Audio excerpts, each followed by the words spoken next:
Hi hello friends माने नमस्कार। तो आज मु मिनी ब्लॉग स्टार्ट करछि। तो आपन स्टार्टिंग रे भगवान को देखौछि ता रीजन अछि कोन पई देखौछि। तो मु रेडी हेछि। तो एबे मोटी जगह रे जागुछु, स्पेशल जगह जाउछु। मु आगु को जाई कहबी कोन पई वीडियोटा जे बनेछि। तो आपन मन भाबुते मु एते दिन ले स्टार्टिंग यूट्यूब बनै देछि किंतु ब्लॉग बनौनी काहे कि ना मु टिके ड्यूटी बिजी रहउछि रे बनै पारनी। तो फ्री हेले बनौछि। तो बहुत दिन पर वीडियो पकईकि रखी तो आज एडिट कर दे दूँ।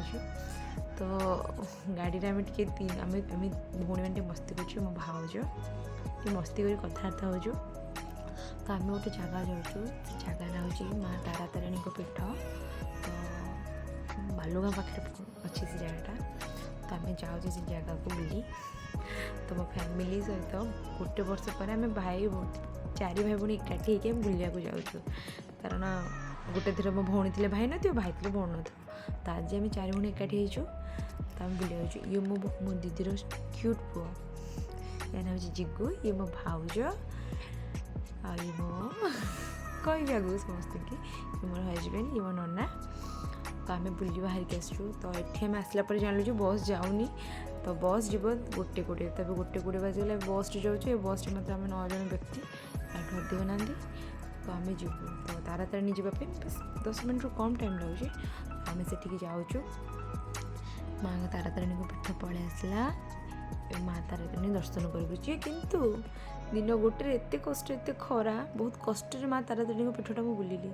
कारण बुली हो नाला एत माटी भूई बहुत गरम थिला। तो आम चली पार्नु आ सहित मांकड़ मानकर आटाक कहले न सरे। तो मांकड़ मैंने मो नाके दम कर देछंती। इवेन मो दीदी खंडिया होइछि मोर भी रांपी देछंती। तो आम एमती आसीचु सीधा माँ तारा तारिणी को दर्शन करी डायरेक्ट आम चिलिक आसिलु। तांपेड़ा बोले गोटे जगह अच्छे से ठीक गलु बुलिया को। तो फैमिली मेम्बर आम समस्त बोटे बसिक मस्त पवन टे खाइलु। कारण एत गरम ये मे मास खरा दिन एत कष्ट पाई बोट बस रिलैक्स हेलु। तो ये जो टिकी चौधरी तो मो दीदी जो से मो भाईर झील ए दुई जन जो व्यक्ति को देखुं ए दुई जन एकाठी थिला कि तृतीय व्यक्ति आवश्यक न था। कहीं ये मो दीदी पुओ चिक्कू ये मो हजबैंड आंक दी भर अलग बॉन्डिंग जन भर सिक्रेट कथबार्ता ओनली सिक्रेट कथा जो मोमोर खाया बबल गम खाଇବା हाफी डेंट खाए यही डिस्कसन भितर हुए। आओ तो एमती सब बुलिलु एत कष्ट एत गरम रे वीडियो बन मत धन्यवाद फास्ट दवा कथा। वीडियो बनई सारापर मो हजबैंड कह चल आम बाहर को जाता। तो मूड अफ हो गरम तो आम ऊपर टे गलु। तो भाई मो झी आम झील को धरी। तो हजबैंड ऊपर को आने आम टे बुलाबुली कलु। तो आम रिल्स कलु माइंड फ्रेश है। तो मो रिल्स इंस्टाग्राम देखीदे।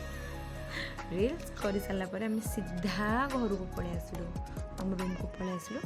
कारण संध्या 5टा होता छोट पिला तो आम बाहर किसी बुलाबुली कलुनि बेसी। तो आम रेस्टोरेंट जाबार प्लानिंग तो आम गलुनि आम कहीं गलुनि। आज वीडियो स्टार्टिंग फास्ट देखी भगवान को कहीं बहुत दिन पर भगवान को देखी। कारण आज मो एनिवर्सरी। तो एनिवर्सरी आम हजबैंड वाइफ बुलिया प्लानिंग कर देलु। तो बुलीजु राति 11टा 11:30 पर आम सेलिब्रेशन कर। कारण रेस्टोरेंट जापारूनी बुलिकी दिन सारा खराब थकी जाइए। तो रूम आम आइडिया खर्च सेलिब्रेशन करदेलु। सेलिब्रेशन पर ठीक 12:30 गला। कारण मो सेलिब्रेशन लेट डेकोरेशन पूरा लेट आम प्लानिंग भी नाला ना रेस्टोरेंट जाकर। तो आज वीडियो एति था। नेक्स्ट वीडियो बनैबी केमती लगे कमेंट करेंगे।